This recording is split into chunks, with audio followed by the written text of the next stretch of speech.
Assalamualaikum warahmatullahi wabarakatuh. Nama saya Zakmanatin Maryasuta. Saya dari kelas T4E dengan NIM 2331 4070 1111 009. Di sini saya akan mempresentasikan mengenai autentikasi dan akses kontrol. Nah, pertama dulu, apakah autentikasi itu? Nah, jadi autentikasi itu proses verifikasi identitas pengguna atau perangkat sebelum diberikan akses ke sistem informasi.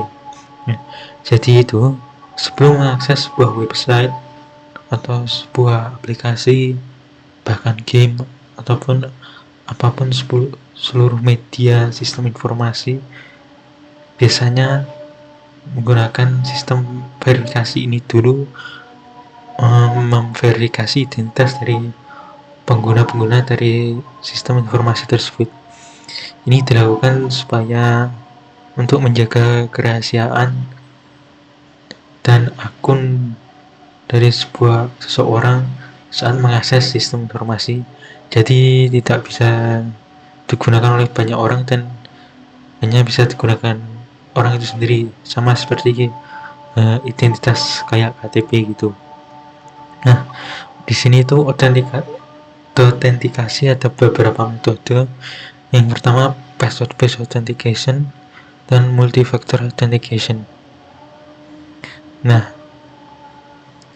di sini saya akan menggunakan yang password-based authentication yang menggunakan username dan password sebagai example atau contoh untuk peragaan ini, bagaimana caranya bisa mengamankan atau memverifikasi seseorang atau identitas menggunakan username dan password ini. Nah, sebelum itu, apakah password authentication itu? Password based authentication itu sendiri adalah proses verifikasi identitas pengguna dengan menggunakan kata sandi dan nama pengguna. Nah, di sini itu cara kerjanya, pengguna tersebut memasukkan username dan password mereka. Nah, jadi username dan password ini biasanya bisa digunakan saat setelah register sebelumnya di page register untuk dapat mendaftarkan username dan password mereka ke dalam database atau repository dari sistem informasi mereka yang nantinya akan digunakan untuk dapat login dalam website atau seluruh media yang menggunakan autentikasi metode ini. Nah, biasanya autentikasi password base ini digunakan untuk meningkatkan keamanan. Biasanya keamanan ini menggunakan kata sandinya dibuat dengan rumit dan angka, huruf, dan simbol.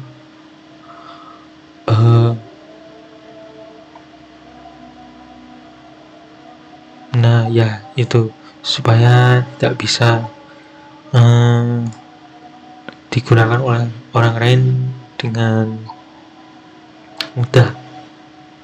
Oke, berikutnya kita langsung saja ke peragaan atau contohnya. Oke, ini ada sebuah website yang sudah saya buat di PHP. Ini website login saja. Sebelum kita login dulu, kita register akun baru dulu. Seperti ini.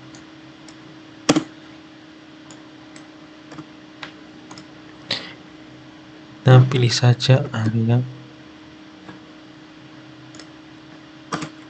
99, emailnya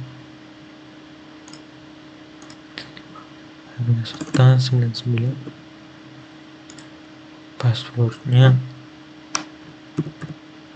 sini aja. Nah,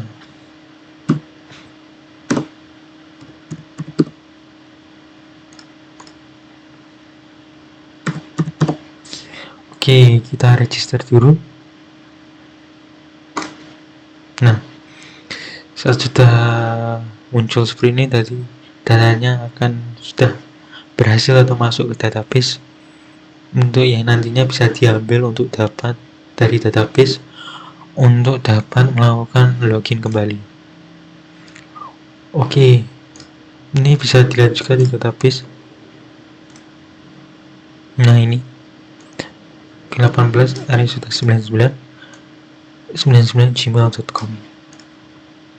Ini passwordnya juga sudah dienkripsi juga. Oke, kita coba. Nah, di sini tuh ada 2 email dan password. Apabila salah satunya salah, maka akan tidak bisa masuk ke login, tidak bisa login. Walaupun hanya satu yang benar, jadi kedua-duanya harus benar. Seperti ini. Nah, kita coba dulu. Apabila emailnya benar tapi passwordnya salah, nah ini akan terbaca akun Anda salah. Berarti ini akun yang tadi saya masukkan, walaupun emailnya betul, passwordnya masih salah, tidak sesuai dengan apa yang dimasukkan saat register tadi. Kita coba yang kebalikannya. Apabila emailnya betul,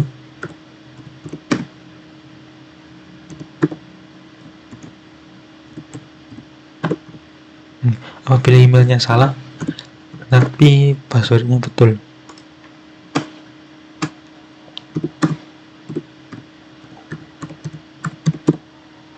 Ya, sesuai tadi. Nah, ini akan tetap menunjukkan akun Anda salah. Ini berarti sudah berhasil melakukan password based authentication, yang mana kedua informasi ini, email dan password, harus sesuai dengan apa yang tadi dimasukkan di dalam register ini. Kita langsung aja masukkan yang betul dan lihat apakah bisa masuk.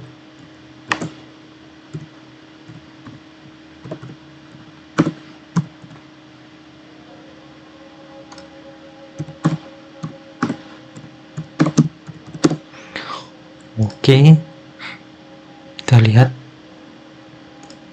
Nah, ini bisa dilihat apabila sudah berhasil masuk, keduanya sesuai, yang bagian email dan passwordnya akan berhasil dan masuk. Nah, ini datanya juga sesuai tadi, yang namanya username tadi yang telah dimasukkan sama, berarti ini sesuai dengan apa yang telah kita masukkan, sesuai identitas yang kita masukkan di register tadi. Nah, ini juga bisa dilihat di backendnya, bagaimana bisa melakukan tersebut, bagaimana tadi di bagian page yang berhasil login tadi, ini menggunakan perintah ini yang nantinya membatasi halaman sebelum login. Apabila loginnya salah atau belum login, langsung kembali lagi ke bagian login tadi.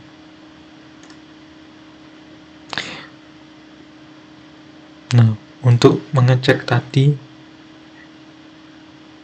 dari database tadi, Setelah register, ini perintah yang ini di bagian login ini digunakan untuk mengecek di database apakah sudah sesuai dengan informasi yang telah dimasukkan tadi.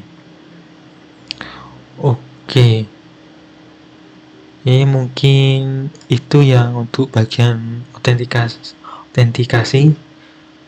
Sekarang bagian berikutnya, access control.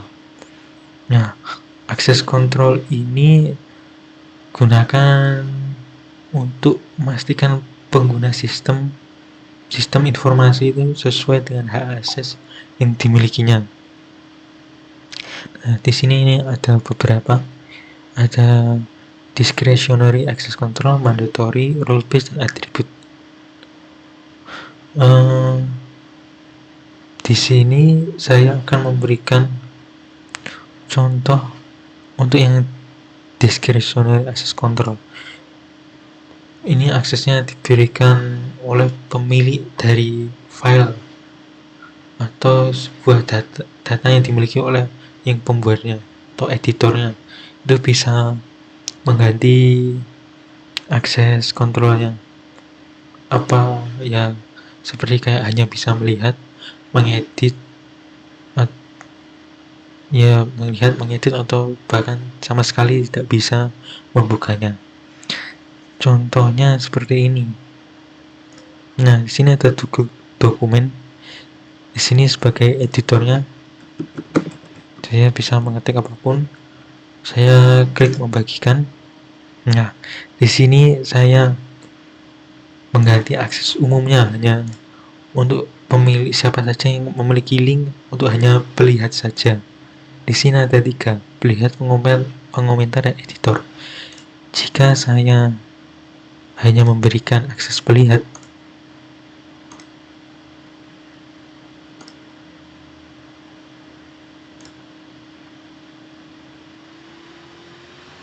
nah ini bisa dilihat saya sama sekali tidak bisa menggantinya dan tidak memiliki akses sama sekali untuk mengganti data atau mengotak-atik file tersebut.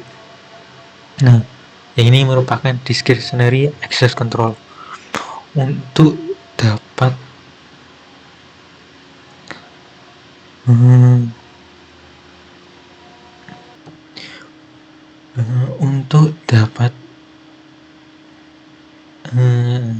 user atau akun yang lain ini untuk bisa mengganti atau mengotak-atik dokumen ini dari tadi pemilik filenya, kita harus mengganti akses umumnya menjadi ini, editor.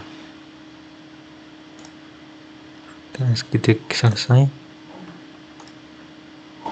Nah, ini saat kita muat ulang. Nah, bisa dilihat akun yang satunya ini kita bisa mengotak-atik dan mengubahnya.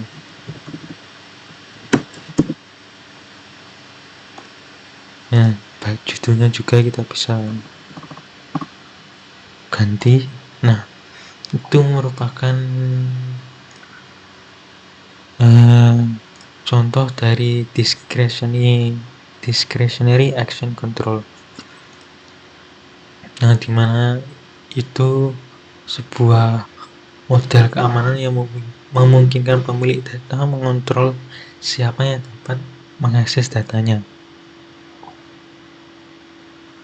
Nah, di sini untuk DAC atau discretionary access control tersebut, jadi ini pemiliknya dapat menentukan siapa yang dapat mengakses data, dapat menentukan apa yang dilakukan penggunanya terhadap datanya yang dimiliki tadi.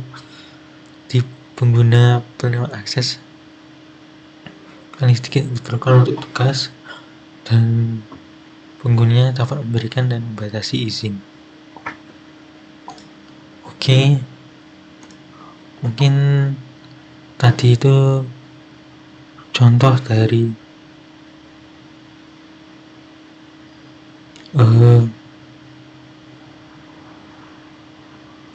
autentikasi dan akses kontrol.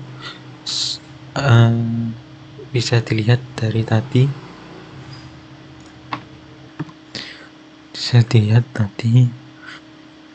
dari website pertama ini, apabila kita URL-nya pindah ke nah ini akan menunjukkan pesan ini. Jadi tidak bisa